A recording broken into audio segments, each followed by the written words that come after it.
Le grand débat avec Francis Laloupo.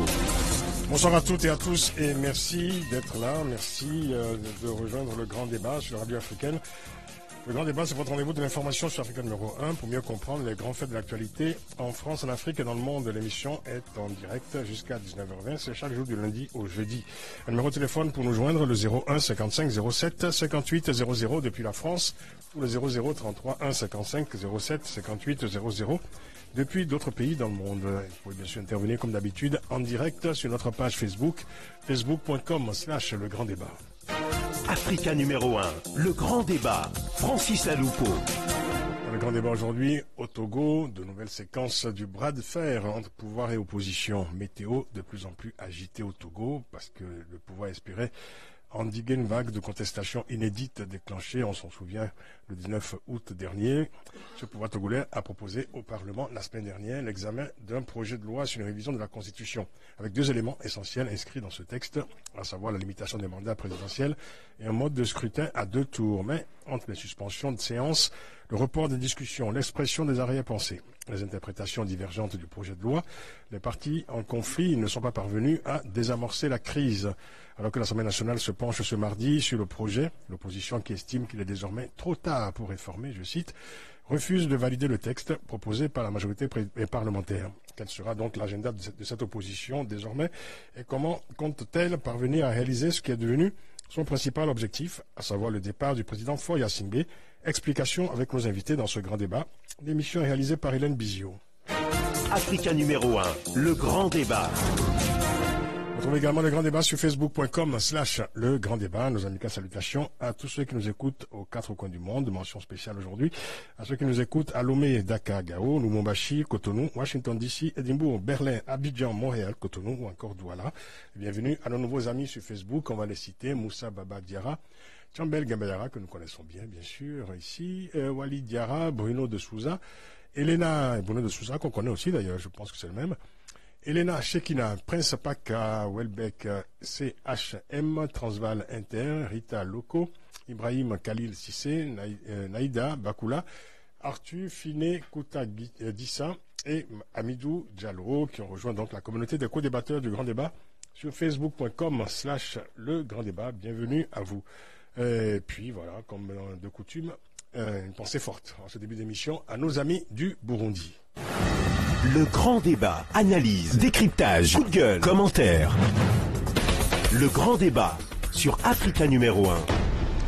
Avis de tempête au Togo, alors que de nouvelles manifestations sont annoncées cette semaine, les 20 et 21 septembre notamment.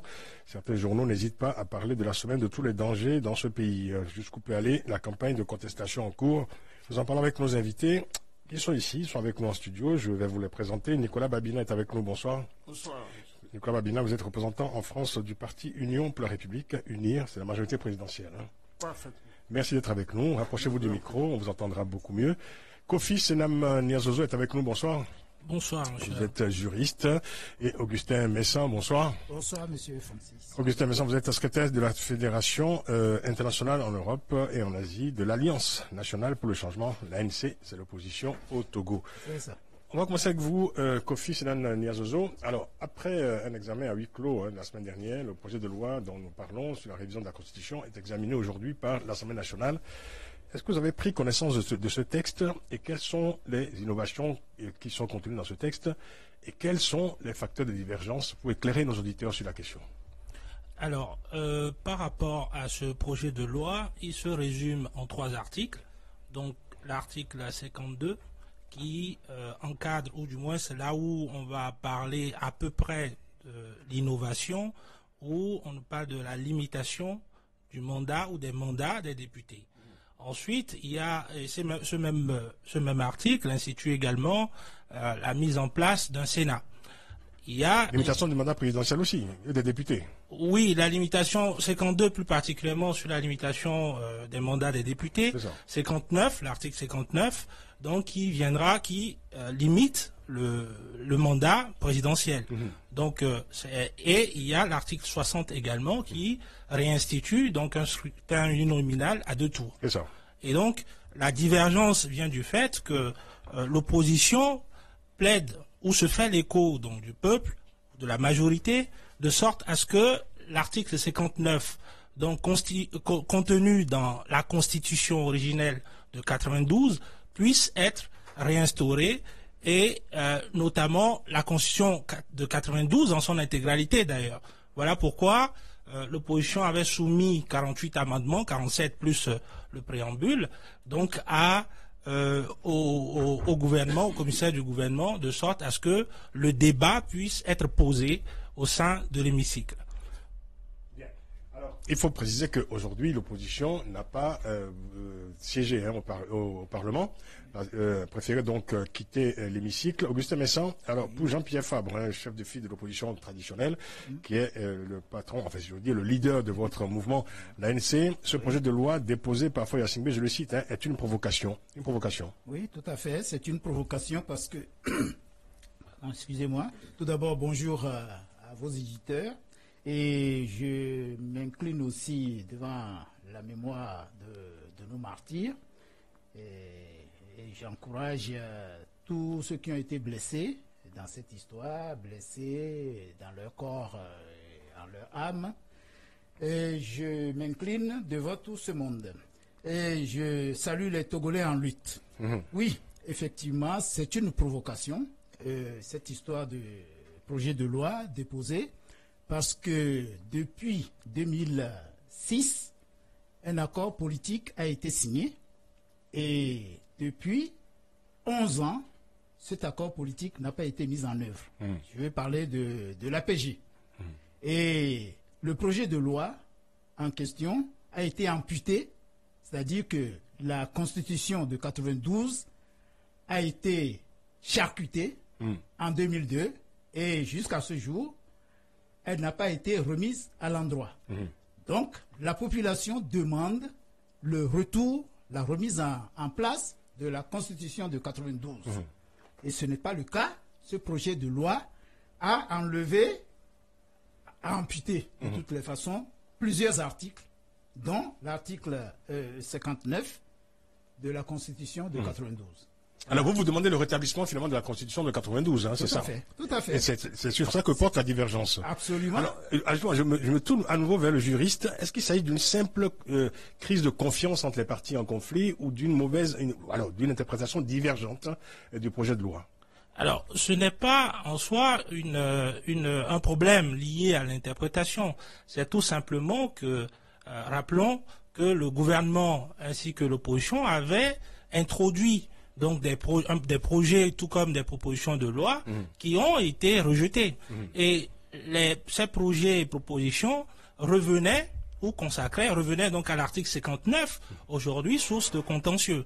Donc à partir de là, ce n'est pas une divergence qu'on pourrait souligner, mais il faut dire que le pouvoir est disposé à mettre en place l'article 59, mais sous condition suspensive, c'est-à-dire que il faudrait que le président donc du parti Unir puisse prétendre à nouveau à d'autres mandats. C'est quand on remettait le compteur à zéro, quoi. Exactement. Et donc c'est là la difficulté parce que pas de rétroactivité.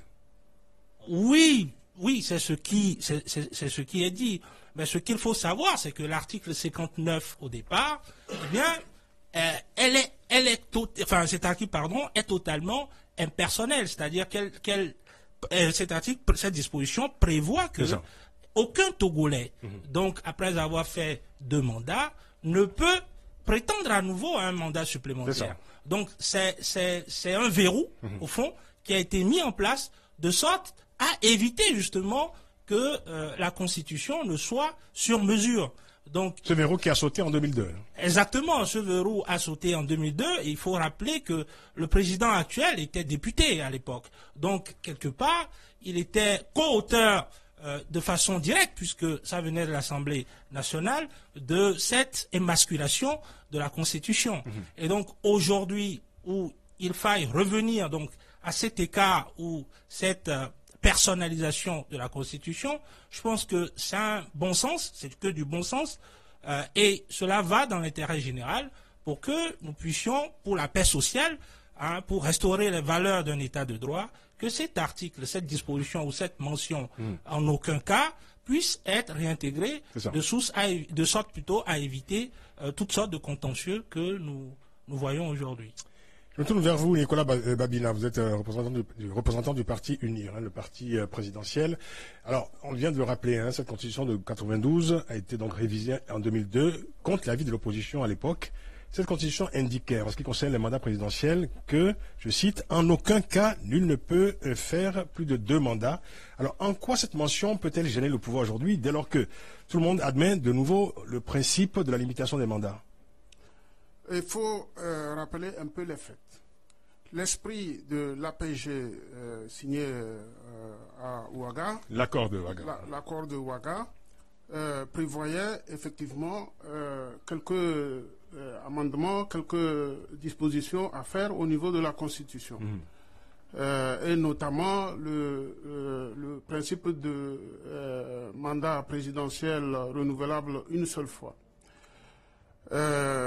Mais tous les autres, y compris celui-ci, devaient être faits par consensus.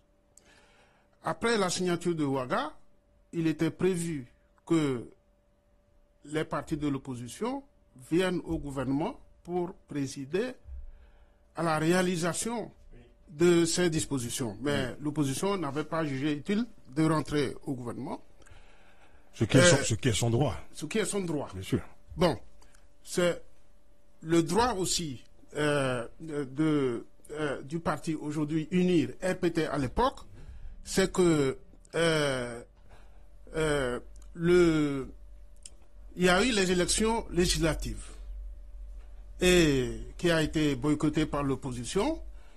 Et donc, le parti au pouvoir avait les députés nécessaires et pouvait opérer des réformes qui allaient dans le sens de l'intérêt du pouvoir, de l'intérêt du peuple. Voilà. Donc, quand on a dit consensus, donc par la suite, il y a eu des tentatives pour opérer ces réformes. Il y a eu notamment 10 ans sont passés depuis quand même. Oui, 10 ans sont passés depuis, oui. Et l'opposition était là depuis aussi. Oui. Donc l'opposition n'a cessé de réclamer la mise en place de ces réformes. Ça fait des années, voilà, à chaque élection, à la veille de chaque élection, cette affaire revient au cœur du débat politique dans votre pays. Alors, le problème de l'opposition, c'est que ils ne sont pas dans l'esprit du consensus. Qu'est-ce que vous appelez consensus? L'opposition vient avec des textes à prendre ou à laisser. Oui. Ce qui n'est pas une démarche de tolérance et de consensus. Non, mais sur le principe, les faits aujourd'hui qui sont revendiqués, je dirais, par l'opposition, puisque voilà, désormais, le pouvoir lui-même admet que voilà, il faut une révision de la Constitution en y incluant cette disposition sur la limitation des mandats, sur le scrutin à 2 tours. Tout le monde semble d'accord là-dessus. Donc on peut dire que là, il y a un consensus. Absolument. Alors où est-ce que ça coince? Ça coince parce que la loi, si je peux ainsi dire, la loi dispose que de l'avenir. Oui. Donc une loi qui est signée aujourd'hui ne peut pas être appliquée à reculons. La rétroactivité. Oui, ça c'est une interprétation, mais sur le plan politique. Sur le plan politique. Nous avons quand même, je veux dire, il faut voir le contexte politique dans votre pays. Nous avons un chef d'État qui est en train de faire son 3e mandat. Alors, si vous n'admettez pas la rétroactivité, cela signifie que le président Faure Gnassingbé pourrait de nouveau briguer un mandat et espérer gouverner jusqu'en 2030. Est-ce que vous trouvez que cette situation est une situation ordinaire? Nous ne sommes pas d'accord pour que on signe un texte qui exclut qui que ce soit de nos compatriotes togolais. Sans personnaliser. Est-ce que vous pensez que dans un souci d'apaisement, il ne faudrait pas aujourd'hui rendre ordinaire la situation politique dans votre pays? C'est ça ma question. Nous sommes pour qu'on ne personnalise pas la Constitution. À partir de ce moment, un texte qui est voté s'applique à tout le monde à partir du jour où elle est adoptée et divulguée. Monsieur Babina, vous parlez de consensus à l'instant. Moi, je vous parlerai de bon sens, tout simplement. Je reviens à nouveau au contexte. Nous avons affaire à un contexte où la même famille, de père en fils, gouverne ce pays depuis 50 ans. Est-ce qu'il ne faut pas rompre, avec ce système, avec ce contexte, et ouvrir une nouvelle page de l'histoire du Togo? Je suis d'accord avec vous, mais est-ce que vous êtes d'accord qu'on exclut de la compétition, quelle qu'elle soit, personne n'exclut. Personne n'exclut. Il ne s'agit pas d'exclure, il s'agit d'appliquer une loi. Parce qu'il est le fils de tel ou... Non, il s'agit d'appliquer une loi, monsieur. Non, la loi, ce n'est pas une loi, puisqu'elle n'est pas signée. Elle n'est pas adoptée. C'était des accords qui ne sont pas signés. Donc, ce n'était pas une loi. Pour que ça soit loi, il faut que ça soit signé et divulgué. Et il fallait faire des négociations consensuelles. Donc, nous, on a fait des pas. Quel pas vous avez fait? Nous souhaitons, déjà avant les élections de 2015, oui, lors des discussions de Togo Télécom 1 et 2, on a souhaité que la loi ne soit pas rétroactive. Oui. Oui, mais ça nous amène jusqu'en 2030. L'opposition dit il faut qu'elle soit rétroactive. Et ça bloque jusqu'aujourd'hui. C'est ce que réclament tous les manifestants dans la rue aujourd'hui. Ils sont bien sûr. Chacun Ce sont a des le dizaines droit. de milliers de Togolais qui manifestent. Oui, c'est normal. Dans un pays démocratique, chacun peut sortir dans la rue et exprimer son opinion. Oui, mais dans un pays démocratique, on écoute la voix du peuple aussi, la majorité. On écoute la voix du peuple. Le peuple, c'est qui? Le peuple, est-ce que c'est une partie de la population qui sort pour manifester? Et tout le reste qui est là, qui observe? Le parti au pouvoir a aussi, d'ailleurs, je tiens à rappeler que le parti au pouvoir est le parti majoritaire dans le pays. Oui, dans des conditions que nous savons, conditions historiques que nous savons très bien, de crise en crise depuis 3 décennies au moins quand même. Ben, de crise en crise, elle est le fait de qui ces crises-là? C'est pas de notre fait. On ne va pas dérouler l'histoire, monsieur Babina. Oui. On va pas revenir sur l'histoire. L'histoire est beaucoup plus complexe que ça. Vous savez très bien toutes les crises que votre pays a traversées. Oui, et comment l'opposition a été exclue systématiquement des jeux politiques, notamment lors des élections dans votre pays. Mais elle n'est pas exclue, elle participe. Bien sûr. Écoutez, on a connu quand même. Écoutez, je ne vais pas vous rappeler des fraudes gigantesques qui ont eu lieu dans votre pays lors de certaines élections présidentielles. Non, mais le monde le sait. Le monde le sait. Le monde le sait, c'est vous qui le dites. Des atteintes aux droits humains absolument spectaculaires qu'on a connues dans votre pays. Ce pays a connu toutes les formes de crise possibles, des épisodes de crise successifs depuis 30 ans au moins. Non. Vous le savez très bien. Je sais que tout a été fait dans les règles de l'art au Togo. Tout va bien. Et naturellement, on ne peut pas satisfaire tout le monde. Il y en a qui ne sont pas contents. Parce qu'ils n'ont pas remporté. Mais à chaque fois, il y a des observateurs sur le terrain qui valident nos élections. Voilà, bien. Ça ne vous gêne pas qu'en Afrique de l'Ouest aujourd'hui, le Togo soit le pays le plus déficitaire en matière de démocratie? C'est vous qui dites qu'on est déficitaire. Les gens marchent dans la rue. J'énonce des faits. Depuis plus de 5 ans, les gens marchent dans la rue sans être inquiétés. Oui. Ils écrivent. Oui. Et ils insultent le président de la République sans être inquiétés. Certains appellent ça une démocrature. On marque une pause, on revient après la publicité. Restez avec nous. Africa. Le grand débat avec Francis Laloupo. Nouvelle séquence du bras de fer entre pouvoir et opposition au Togo. Pour en parler avec nous, nos invités, Nicolas Babina, représentant en France du parti Union pour la République, UNIR, c'est le parti présidentiel au Togo. Kofi Senam Niazozo est avec nous, juriste, et Augustin Messon, secrétaire de la Fédération internationale en Europe et en Asie de l'Alliance nationale pour le changement, c'est l'ANC, et c'est l'opposition. Je me tourne vers vous, Kofi Senam Niazozo. Je voulais avoir votre commentaire, parce que si on suit le raisonnement des partisans du régime, on vient bien d'entendre Monsieur Babina, le président Faye Assingbe, donc en dépit de cette révision de la Constitution, pourrait briguer 2 autres mandats successifs, espérer donc gouverner, espérer au moins s'il gagne les élections jusqu'en 2030, soit au total 25 ans au pouvoir et plus ceci affinité, c'est ça? Alors, ce qu'il faut savoir, c'est que M. Babina vient dégrainer tous les ingrédients permettant de dire ou de constater que le Togo est une monarchie. Je peux comprendre que, puisque le Togo reste le seul pays aujourd'hui avec la Corée du Nord où le règne est assez long, je peux comprendre cela, surtout que, comme disait Adolphe Thiers, le monarque, il n'administre pas, il ne gouverne pas, il règne. Donc, on constate que le Togo, malheureusement, n'est pas une monarchie. C'est une république. Et dans une république, il y a des institutions. Il y a la Constitution qui est avant tout politique, sociale, économique. Donc, à partir de là, lorsque il s'agit, par exemple, de consensus, puisque j'ai entendu parler de consensus, ma question est de savoir si, en 92, lorsque cette Constitution était votée, donc à plus de 97,4% par les Togolais, est-ce que ce n'était pas un consensus? Alors, en 2002, lorsque l'Assemblée nationale se réunit de façon à huis clos, je dirais, pour réviser cette Constitution, est-ce que là, on pourrait parler de consensus?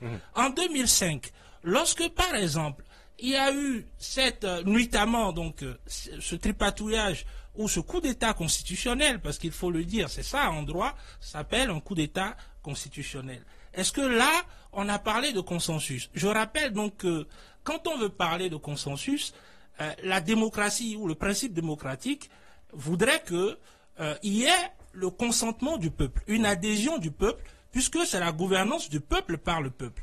Dès lors, on ne peut pas parler de consensus lorsque tout se fait en total désintérêt de ce peuple-là. Voilà pourquoi il faut faire très attention lorsque on utilise à tort et à travers certains mots, parce que fondamentalement, ça ne contribue pas à cette paix sociale dont on tend à se pourfendre. Et donc, aujourd'hui, la question au Togo ne se résume pas à savoir si il y a consensus ou non. C'est tout simplement de restaurer cet élément de confiance, ce lien social, ce contrat social qu'il y avait entre le peuple et les gouvernants. Et cela passe ou est passé par ce référendum de 92. C'est ça. Avant de répondre, Mika Babina, je me tourne vers Augustin Messan. Augustin Messan, alors, il faut dire qu'au moment où nous parlons, l'Assemblée nationale est réunie donc en session à Lomé, sans l'opposition, bien sûr. Ce texte pourrait être voté finalement, avec uniquement les parlementaires de la majorité présidentielle et déboucher ensuite sur un référendum. Est-ce qu'on n'est pas en train d'assister à un scénario où, au bout du compte, c'est le pouvoir qui, une fois de plus, va imposer, je dirais, son agenda? Ben, c'est à son habitude, hein. C'est à l'habitude de ce pouvoir qui est tout le temps fait du forcing, parce que pour moi, c'est du forcing. Quand on est dans le pouvoir pourrait dire finalement on a fait un référendum, on a voté un texte, ce texte est légitime dès lors évidemment qu'il est passé par les voies constitutionnelles ordinaires. Pour ce référendum, il y a ça aussi, le corps électoral. Bon, de toutes les façons, et l'opposition s'est retirée de l'Assemblée tout simplement parce que ils n'ont pas voulu, c'est-à-dire le gouvernement qui a présenté le projet de loi n'a pas accepté les amendements que l'opposition a apportés. Ce qui n'est pas, juridiquement parlant, je parle sous le contrôle d'un juriste, juridiquement parlant, je ne pense pas que le gouvernement, un ministre, a pouvoir de refuser en commission parlementaire des amendements présentés par une partie des députés. Donc, à partir de là, c'est normal que l'opposition se retire et c'est à la population, c'est au peuple. Donc l'opposition se retire de l'Assemblée, de l'hémicycle et donne rendez-vous dans la rue, désormais. Mais tout à fait. D'accord. Tout à fait. Les manifestations sont prévues pour demain et après-demain, je crois. Prévues pour demain et après-demain. D'accord. Nicolas Babina, vous voulez intervenir? Oui, je voulais vous avez écouté Kofi Selam Zozo. Remettre les choses à l'endroit. Je m'excuse de revenir sur ce que notre juriste a dit. Il a parlé de notamment qu'on a tripatouillé pour mettre le président fort au pouvoir sans consensus. Je rappelle à sa mémoire que suite à cette incompréhension, le président a démissionné. Il y a eu un président... Il a démissionné sous la pression, notamment de l'Union africaine et de la CEDEAO à l'époque, il faut le rappeler quand même. Bon. Forte pression. Peu importe comment vous voulez qualifier ça. Ah, c'est important quand même. Pour ceux qui ne connaissent pas l'histoire du Togo, on parle quand même d'un président qui, quelques heures après la mort de son père, a pris possession de la présidence et s'est proclamé président. C'est ça la réalité du Togo. Hein. Bon.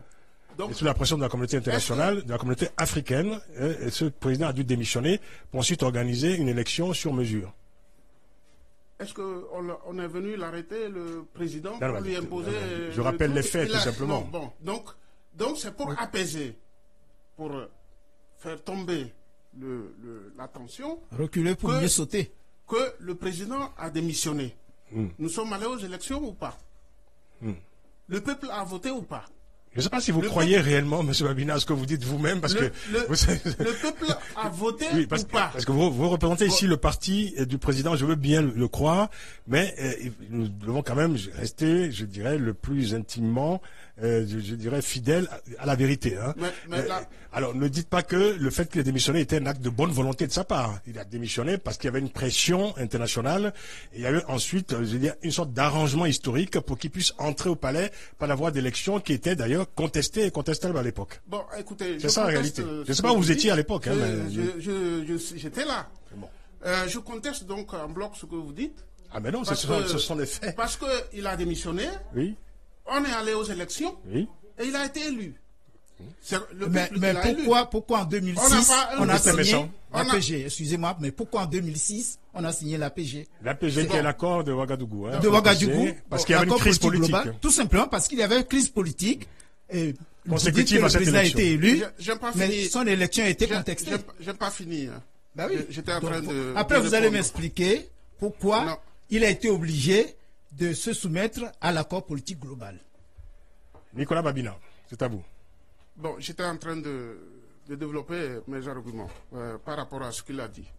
Donc, je disais que le président a bien démissionné, le peuple a voté, donc il ne s'est pas installé dans le fauteuil, comme vous dites, par sa propre volonté ou par une manipulation de nuit. Si, il a fait une première fois avant de passer par les élections. Ensuite, c'est la réalité. Ensuite, pour la Constitution, les députés, la Constitution peut être amendée soit par les députés, oui, soit par le peuple, par référendum. Quand vous dites que la Constitution a été tripatouillée et qu'il n'y a pas eu de consensus, c'est notre invité juriste qui c'est les députés qui ont procédé à cette réforme-là. Ce sont des députés. Monsieur Babina, je rappelle à votre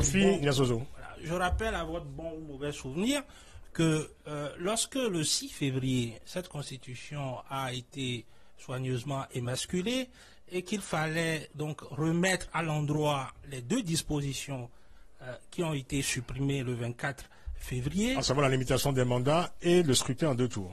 Non, le 24 février, il s'agissait de remettre en place cette mention ou phrase dans la Constitution, ou cet alinéa qui posait une limite, un verrou, c'est-à-dire qui interdisait en aucun cas l'une ne peut faire plus de 2 mandats.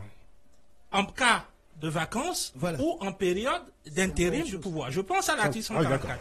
Je finis. Donc, je voulais vous dire que cette remise en place qui a été faite, ou remise en état qui a été faite le 24 février, elle a été faite sans amendement. C'est-à-dire que des gens, députés, je vous l'accorde, se sont réunis pour remettre à l'endroit ce qu'ils avaient pris tâche d'effacer la nuit du 6 février. Et je reviens, je m'en vais vous dire tout de suite que dans cette constitution togolaise, que je vous invite soigneusement à lire, eh bien, il y a ce qu'on appelle l'imprescriptibilité d'un crime, c'est-à-dire lorsqu'on se permet, en période de vacances, de pouvoir, ou en période d'intérim, de neutraliser cette constitution ou de la violer, ceci constitue un crime imprescriptible. Ça veut dire... Les députés qui ont voté. Je suis en train de vous expliquer. J'en finirai sur ce point. Alors, vous allez relire l'article 150 de la Constitution togolaise qui précise très clairement que lorsqu'on viole cette Constitution, on commet un crime imprescriptible. Donc, je veux bien entendre vos arguties, mais il faut aller un peu plus loin quant au développement formel des choses. Ce que je dis, ce n'est pas un mythe, ce n'est pas une légende urbaine. Ce sont les faits. Nicolas Babina. les faits que vous citez sont des faits qui ont été opérés par les députés. Donc ce sont les députés qui ont modifié la Constitution dans la nuit du 6 février. Les députés qui ont reçu. Dites l'année précisément, dites l'année. Le 6 février 2005. Donc vous voulez me dire, les Monsieur députés... Babina, je vous laisse terminer tantôt.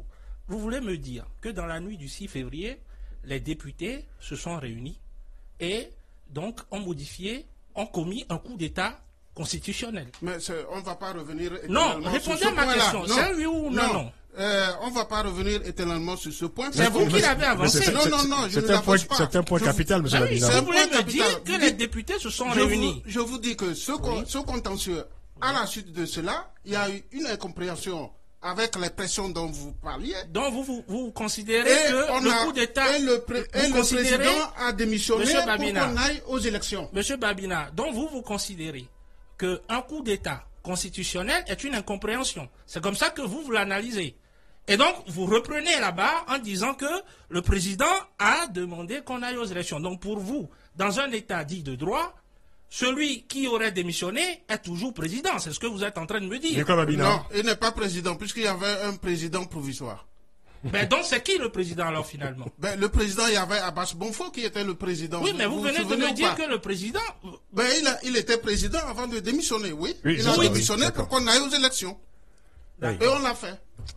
Bon, écoutez, vous voulez dire un mot, Augustin Messan, avant la pause pour la publicité? Oui, non, mais je voulais souligner le problème de rétroactivité. Oui. Parce que sur ce cas précis, je ne pense pas que la rétroactivité a lieu d'être. Oui. Parce que en 2002, quand la Constitution a été modifiée, le 31 décembre 2002, le 1er janvier 2003, elle s'est appliquée immédiatement au président Eyadema, qui a été candidat, bien sûr. Le père de Faure Gnassingbé, il faut le préciser. Donc, cette constitution a été violée par 2 fois en 2003, et la Cour constitutionnelle a, je ne sais pas si on peut appeler ça une jurisprudence, la Cour constitutionnelle a d'abord validé la candidature de Eyadema, donc la constitution modifiée s'est appliquée à Eyadema, et en deuxième position, le candidat de l'époque, le candidat de l'opposition, Gilles-Christ Olympio, sa candidature a été invalidée. Parce que dans la constitution modifiée, il paraît qu'il fallait 6 mois. La question de la résidence. Oui. Voilà, question de résidence, 6 mois de résidence. Et la Cour constitutionnelle a rejeté la candidature de Gilles-Christ Olympio conformément à cette constitution qui a été modifiée. Donc, je ne vois pas pourquoi, si on ramène la constitution de 92, qu'on nous dise, ouais, on peut pas ramener la constitution de 92 parce que la loi est impersonnelle, etc. Mais en 2002, la loi n'était pas impersonnelle. Bon. Alors, on va avancer dans le débat pour revenir évidemment à l'actualité et comprendre peut-être l'agenda des uns des autres et des partis en conflit.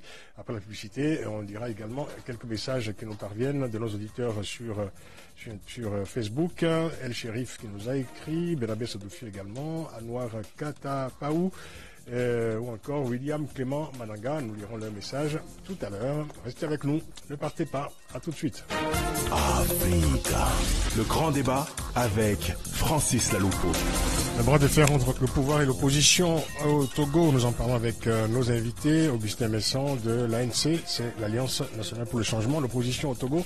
Kofi Senam Niazozo, juriste, qui nous apporte ses éclairages de juriste, justement. Et Nicolas Babina, qui représente ici le parti présidentiel UNIR. C'est Union pour la République.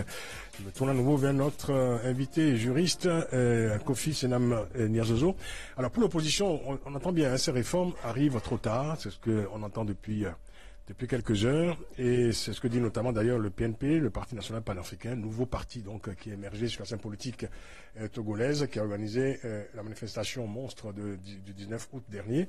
Alors désormais, c'est le départ de Faure Gnassingbé du pouvoir qui est au centre des revendications. Alors, j'ai lu une interview que vous avez accordée au journal en ligne Le Point Afrique, dans laquelle vous déclarez ceci, je vous cite. Le départ du président Gnassingbé est envisageable sur un plan politique, d'autant d'autant plus qu'il a épuisé toutes les cartes permettant d'asseoir un dialogue. Le départ immédiat de M. Yacine est envisageable si on s'en tient stricto sensu à un retour à l'ordre constitutionnel tel que plébiscité par le peuple en 1992. Fin de citation. Est-ce que les conditions, selon vous, sont réunies aujourd'hui pour rendre ce scénario négociable?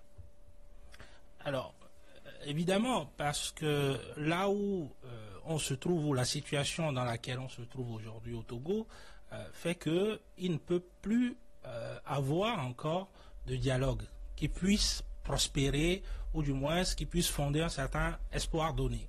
Donc, la question au Togo aujourd'hui, c'est de savoir s'il faut remettre ou non le peuple dans ses droits.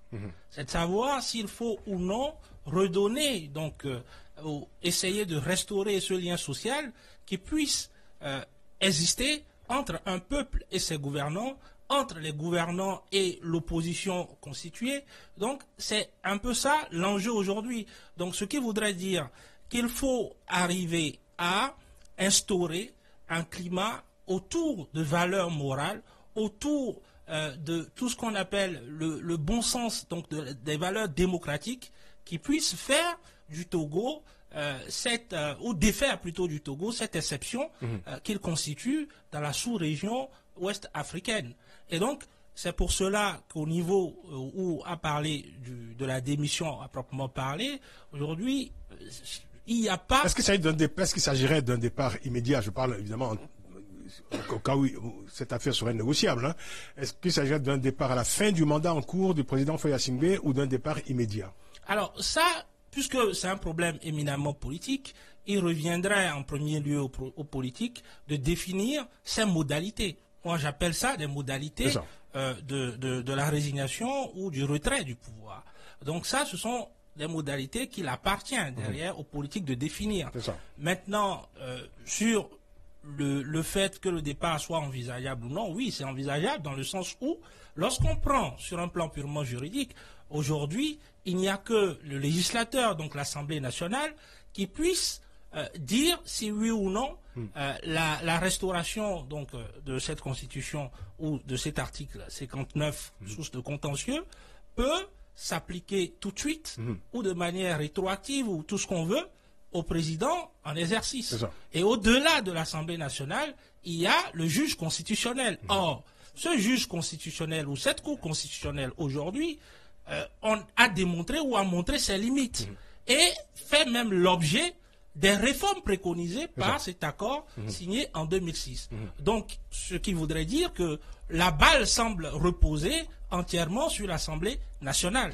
Et comme il y a l'impasse autour de l'Assemblée nationale, eh bien, il va falloir à un moment donné trancher. Et donc, c'est la question relative aux modalités de départ, comme j'en parlais tout à l'heure. Nicolas Babina, alors il y a eu un fait marquant cette semaine, c'est l'intervention, la semaine dernière plutôt, c'est l'intervention des évêques dans le débat politique. La conférence des évêques du Togo qui a invité les dirigeants togolais, les dirigeants politiques bien sûr, à, je cite, tout mettre en œuvre pour opérer des réformes constitutionnelles que demandent les populations, fin de citation, et les évêques en appellent clairement au retour justement à la Constitution de 1992 et aussi à ce qu'ils appellent la réalisation de l'alternance politique.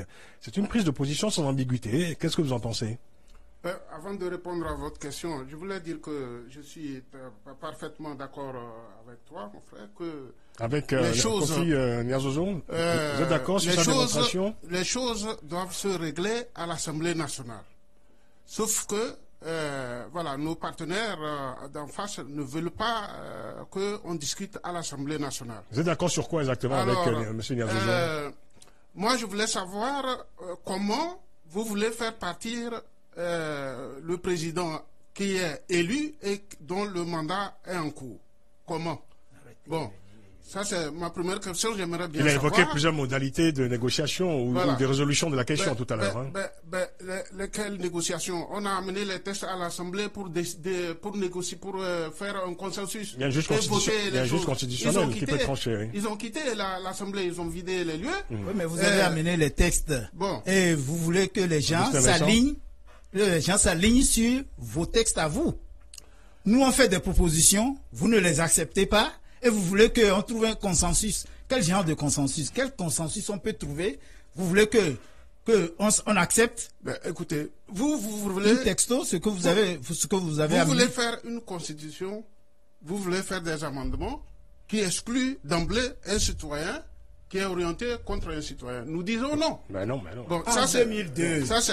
En 2002, moi, j'ai une question, pour répondre à votre... Je voulais une réponse sur l'intervention des évêques d'abord.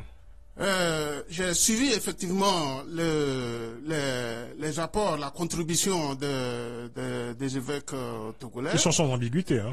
Ils sont sans ambiguïté, j'ai remarqué. Mais moi, je n'ai pas pris ça je pense qu'ils ont dit ce qu'ils ont à dire. Oui. Seulement. Qu'est-ce que vous en pensez? Seulement. Est-ce que l'épiscopat, en parlant ainsi, ils disent que c'est le peuple. Ils parlent au nom du peuple. Oui. Est-ce que les chrétiens, que tous les chrétiens sont uniquement de l'opposition? Est-ce qu'il y a aussi des adhérents et sympathisants unis dans l'Église catholique? En fait, tout ce qui ne va pas dans votre sens est nul et non avenu. Non, écoutez, vous m'avez posé la question.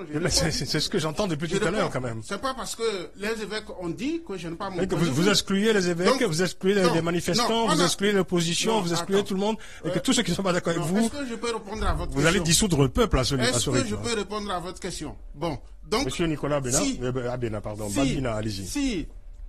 Si chaque... je rappelle que le Togo est un pays laïque.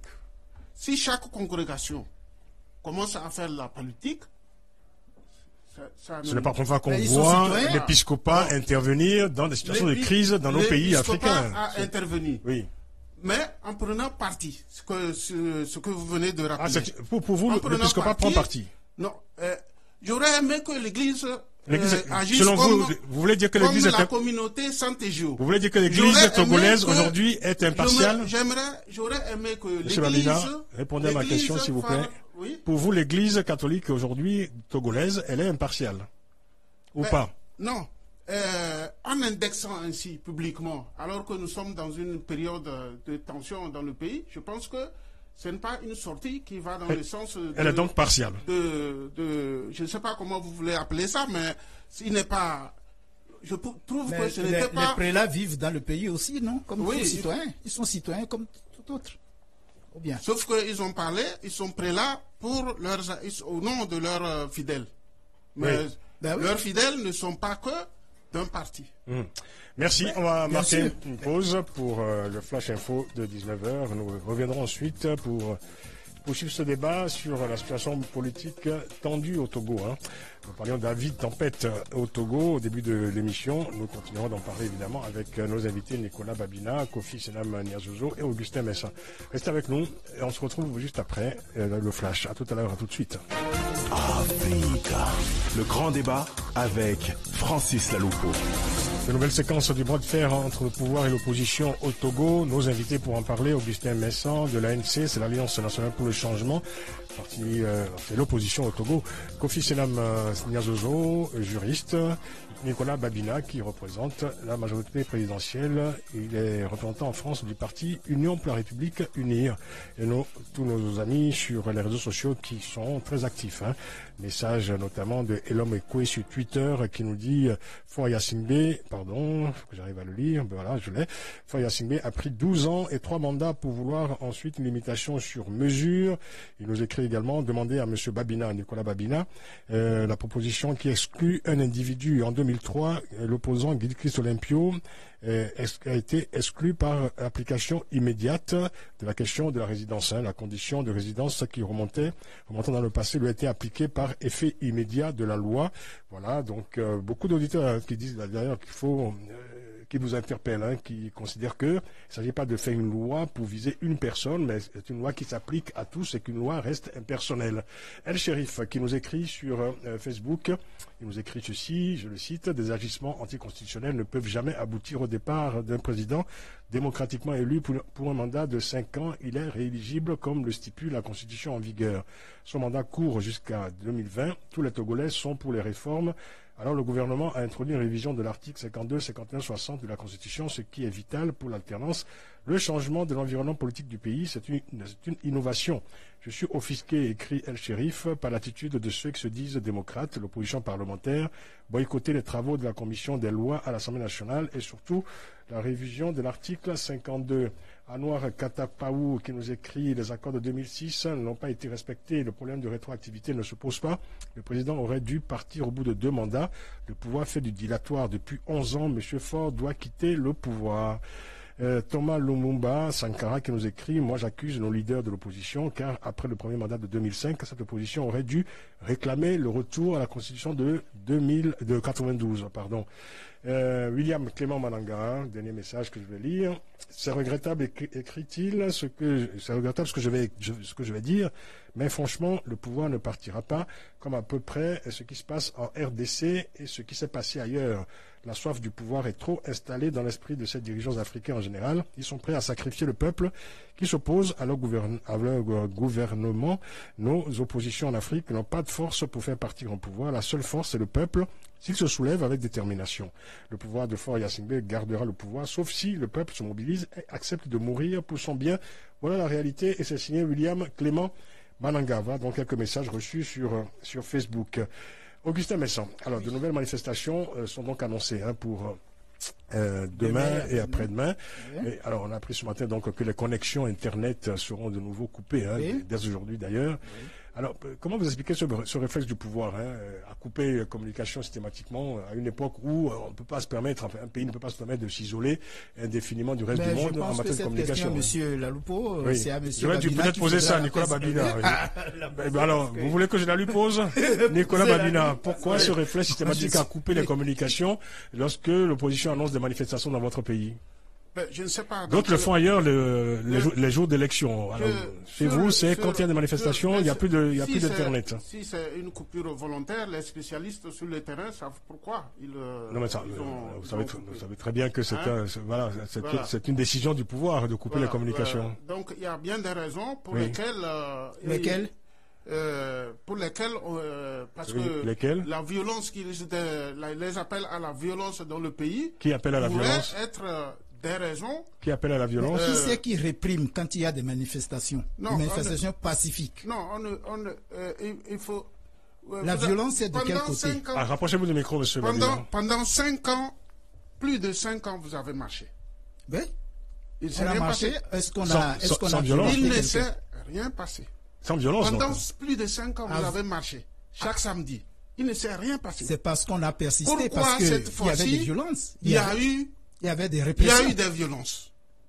Il y a eu des armes qui sont brandies par les manifestants. Oui. Arrêtez. Écoutez. Donc, je vous pose la question. Expliquez-moi pourquoi cette fois-ci. C'est pour ça que Internet est coupé. J'aimerais un peu recentrer les choses. Je ne peux pas encourager la désinformation dans ce studio, donc voilà, je préfère donner la parole à Kofi Sinam Nyazozo qui voulait intervenir. Oui, ce que j'aimerais rappeler, c'est que la constitution togolaise, contrairement à la Corée du Nord, par exemple, prévoit ou dit que la vie humaine est sacrée. Cette même constitution précise également que le domicile est inviolable. Maintenant, ce qu'il faut savoir au Togo, c'est que curieusement, je vais faire un petit rappel. En 2013, il y a des élèves qui sont descendus pour manifester dans le cadre de revendications sociales par rapport à leurs enseignants. Ces élèves ont été tués par balle. En 2015, à Mangou, suite à un projet de création de faune, qui privait donc les cultivateurs de leurs terres agricoles, les populations sont descendues également pour manifester. Répression avec des chars d'assaut, 7 morts. En 2017, suite à l'augmentation du prix des hydrocarbures, les taximans et zémidiamans, comme on les appelle, sont descendus dans la rue pour manifester leur mécontentement, bilan 1 mort par balle. Le 19 août, manifestation également, pour un problème supposé d'itinéraire, bilan 2 morts. Alors, tous ces morts... Écoutez, on ne va pas continuer la comptabilité macabre, parce qu'on pourrait remonter au début des années 90. Absolument. Il y a tous ceux, évidemment, qui ont payé très cher, évidemment, la revendication dans ce pays. On observe que les tueries ou la violation de la Constitution, puisque c'est de ça que nous parlons, cette violation, elle est systématique et récurrente. Donc, dès lors qu'on tue, et pour la revendication sociale, et pour la revendication politique, finalement, on assiste à ce qu'on appelle la désacralisation de la vie humaine. Donc, est-ce que on pourrait être tenté de parler d'un état de droit? Je voulais revenir à un autre sujet. Rapidement, parce qu'on a très peu de temps. C'est qu'en 92, et ma question va à M. Babina, en 92, lorsque le peuple a voté cette constitution-là, est-ce elle tendait à éliminer un candidat de la course, puisqu'il s'agit de l'article 59? Est-ce que cette constitution élimine un candidat de la course, oui ou non? Je complète votre question par un message que je reçois à l'instant de Coco Langué sur Facebook qui nous écrit: en 2002, les modifications de la Constitution ont bel et bien visé l'opposant Guy Christ Olympio et personne n'avait parlé de rétroactivité. L'expression en aucun cas nul ne peut, etc. se représenter 2 fois à la présidentielle est d'ailleurs impersonnelle. Pourquoi pense-t-il réellement que cette phrase vise Foya Singbe? Vraiment, c'est absurde, ces arguments, écrit Coco Langué. Foya Singbe doit assumer son passé. Voilà tout. C'est signé Coco Langué. À vous, Nicolas Babina. Je pense que... Vous avez été interpellé, là. On ne peut pas... Vous avez cité... D'abord, je tiens à rappeler, parce que j'avais déjà fait des communiqués pour présenter mes condoléances aux familles éplorées et souhaiter prompt rétablissement aux blessés. Une mort est une mort de trop. Je le dis et je le répète. Mais nous ici... La liste est longue depuis les années 90. Nous ici, on cite des cas. On ne sait pas dans les conditions dans lesquelles cela arrive. Monsieur Babina, vous m'excusez, je vais vous interrompre parce que à l'instant même, à l'heure où nous tenons ce débat, actuellement, dans le village natal de l'opposant Tikpi Akadam, une femme vient de prendre une balle réelle. Ouais. C'est-à-dire que on ne peut pas... À l'instant même, nous recevons cette information. Donc, ce que je veux vous dire, c'est que je voudrais vous exhorter à éviter de noyer le poisson dans l'eau, puisque c'est ce que vous êtes en train de faire. Donc, je voudrais qu'on pose le débat et sur le plan des droits de l'homme et sur le plan du respect de la vie humaine. Voyez-vous? Et donc, la coupure d'Internet, au fond, aujourd'hui, c'est une privation ou une violation de la liberté d'expression. Et vous le reconnaissez, ça, Nicolas Babina? Va rejoindre également toutes les violations de droits de l'homme. Nicolas Babina, vous le reconnaissez, ça? Je vous ai dit que les autorités savent pourquoi, s'ils ont coupé, ils savent pourquoi. Ah oui, d'accord. Mais c'est systématique, hein? C'est systématique. Oui. Il faut... le pouvoir, le pouvoir a le devoir d'agir pour maintenir la paix. Qui détient les moyens de la violence au Togo aujourd'hui? Les moyens de la violence? Oui. Grand silence. C'est difficile à gérer le silence à la radio. Hein. Si le pouvoir devait utiliser la... Mais parce que vous accusez tout à l'heure l'opposition d'être violente. Donc je vous pose la question de savoir qui détient aujourd'hui au Togo les moyens de la violence. Aujourd'hui, encore, c'est Faure Gnassingbé qui appelle à l'apaisement. C'est lui encore qui fait en sorte qu'on tient encore en paix. On ne l'a pas entendu jusqu'à présent. Donc, on l'entend jamais. Je ne peux pas laisser dire que c'est nous qui détenons la violence. En tout cas, on a la force, c'est-à-dire les moyens de l'État. La force légitime. Mais dans la force légitime, mais on ne s'en sert pas pour réprimer. Mais dans une démocratie, attendez, qu'est-ce que vous appelez répression? Parce que je prends un exemple. La dernière fois, lorsque il était dit que c'est une manifestation. Pacifique. Il n'était pas dit que c'était un sitting. C'est une manifestation pacifique. Oui? Je voudrais de vous rappeler à votre mémoire que depuis 5 ans vous manifestez, il n'y a jamais rien eu. À 22 heures, les textes disent... En 2010, nos premières manifestations ont été réprimées. Jusqu'en 2011. C'est en 2011 que la loi a été prise sous Bodjona pour apaiser, pour éclaircir les textes la situation des disent manifestations. qu'à 22 heures, Donc, il n'y a plus de manifestation. Au début, il y a... La manifestation s'est transformée en un sitting, ce qui n'était pas Monsieur l'accord Babina, de... moi j'interviens toujours en tant que juriste, donc droit de Kofi l'homme. Nyazozo. Oui, mais...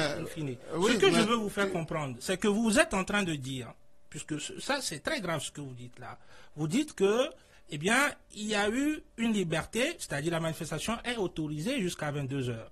J'ai une question pour vous. Les manifestations ou le sitting dont vous parlez, se sont-ils déportés dans le domicile privé des gens pour que ces derniers puissent subir Être autant de poursuivis. répression? Les gens Répondez-moi. étaient poursuivis. Est-ce que le Répondez sitting rapidement. a lieu dans la On maison arrive des bientôt à la autres? fin de l'émission. Répondez rapidement, Nicolas Ce Babina. que vous dites... Vous ne me répondez pas. Le non. sitting a-t-il lieu dans la maison des gens, oui ou Le non? sitting a eu lieu Oui. dans un lieu public. Alors, que le font les sitting est forces de l'ordre interdit. dans les domiciles privés? Ben, écoutez... Répondez-moi, que non, font-ils? Non, je ne connais Ne pas voyez les pas le poisson. circonstances. Qu'est-ce qu'ils font Je on ne- a vu la vidéo défiler. Je ne Qu'est-ce crois- qu'ils font dans les domiciles Je privés? ne sais pas ce qui s'est passé. Non, répondez-moi. Réellement. Que font-ils dans les domiciles privés? Je ne peux pas répondre à cette question Mais parce est-ce que que- je ne sais pas ce qui s'est passé réellement. Est-ce que vous le condamnez ou Moi, pas? je vais vous dire. Donc, vous ne condamnez même pas tous ces gens qui ont été meurtris dans leur âme, Ces tout agressions. simplement parce que Mais ils je- se sont déplacés, même pour certains qui étaient devant leur maisonnée, qui ont Monsieur été Babina, victimes je vous de dis- cette Babina, répression-là. Répondez, réponse brève. Vous Est-ce ne que condamnez vous pas. le condamnez au moins? Donc, pour vous, c'est normal.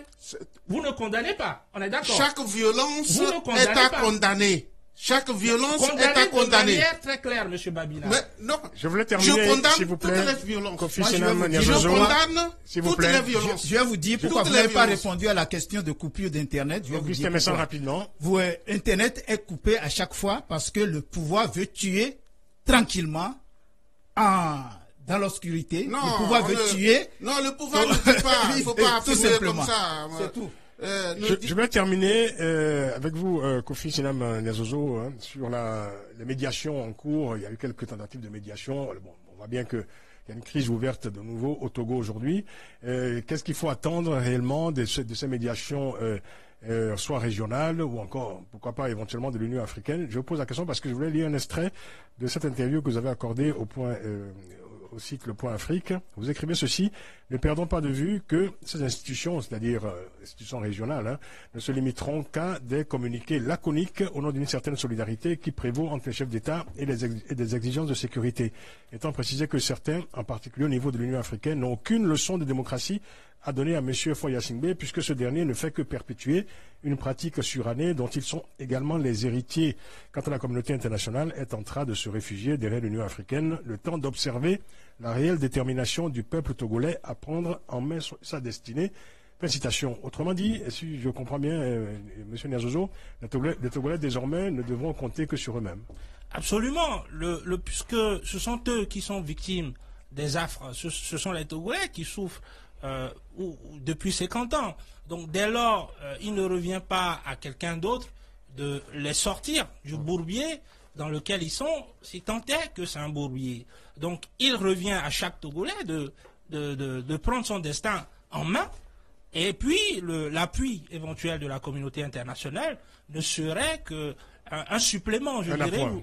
Voilà, un appoint sur dans la situation. Nicolas Babina, une conclusion Oui, j'allais dire provisoire, que, forcément. maintenant, je crois qu'on va mettre les pendules à zéro. Parce que, puisque l'opposition ne veut pas qu'on règle nos différends, nos malentendus à l'Assemblée nationale, Oui. et qu'ils ont déserté, Oui. eh ben, les députés, la majorité, Oui. a voté pour la réforme proposée. C'est quoi mettre les pendules à zéro? Les pendules à zéro, c'est-à-dire qu'on va retourner devant le peuple puisque ils sont le peuple, Oui. puisque le peuple est dans la rue, Oui. selon les commentaires. Un référendum, donc. C'est ça Voilà. que vous voulez dire? Donc, Et vous on pensez va que ça sera une solution effectivement- pour apaiser la situation? On va effectivement C'est une solution. retourner pour soumettre la question officiellement. Est-ce que ça désamorce à la crise population. ou ça l'aggrave, ça? Ben, puisque, visiblement, l'opposition n'est pas pour apaiser. L'opposition est pour aggraver. Merci. Ils ont quitté, ils veulent qu'on aille dans la rue. Merci. Donc, ce n'est pas dans le sens de l'apaisement. C'est très Donc, précis. vous- C'est très précis. Hein, c'est Vous très êtes clair. d'accord que le peuple Augustin, est souverain? n'interpellez plus Nicolas Babina. Je voulais juste une conclusion Moi, conclusion. pour ne pas relancer le débat. Justement. Bon, donc, si je comprends bien, mon débatteur, mon interlocuteur est conscient que le peuple est souverain et qu'il veut retourner devant le peuple. Mais c'est ce même peuple qui vous demande de faire revenir le retour de la Constitution de 92. Donc, pour moi, c'est très simple. Le pouvoir n'a qu'à prendre ses responsabilités et écouter le peuple s'il est conscient que le peuple est souverain. Merci. On se demande finalement de quel peuple parlent les uns et les autres. Hein, finalement, merci en tout cas d'être venu. Nicolas Babina, merci beaucoup. Vous Merci êtes à vous. représentant en France du parti Union pour la République. UNIR, c'est la majorité, le parti présidentiel. Kofi Senam Niazozo, vous êtes juriste. Augustin Messan, vous êtes secrétaire de la Fédération internationale en Europe et en Asie de l'Alliance nationale pour le changement, l'ANC, le parti de l'opposition togolaise, pardon, dont le leader d'ailleurs est le chef de file de l'opposition, monsieur Jean-Pierre Fabre. J'ai encore le temps de lire un message rapidement qui riposte, qui nous écrit: c'est triste ce qui se passe au Togo. Tous les acteurs de UNIR, le parti présidentiel, répondront nommément devant les tribunaux et seront punis, car aujourd'hui c'est tout le peuple qui est debout. De grâce, n'invitez pas des gens comme ce fameux Babina avec des... non, je ne vais pas lire la suite parce que ça devient évidemment un peu trop personnel. Pardonnez-moi, monsieur Babina, on n'est pas là évidemment pour s'envoyer des injures en face. Je m'adresse à l'auditeur qui a évidemment envoyé ce message. Merci, bonne soirée à toutes et à tous. L'émission a été réalisée par Hélène Bizio, chargée de production Stéphanie Hartmann. On se retrouve demain pour une nouvelle édition du Grand Débat. Bonne soirée à toutes et à tous, à l'écoute de préférence de la radio africaine. Et n'oubliez pas, prenez grand soin de la beauté des choses. Essayez en tout cas. Le Grand Débat sur Africa numéro 1. Le Grand Débat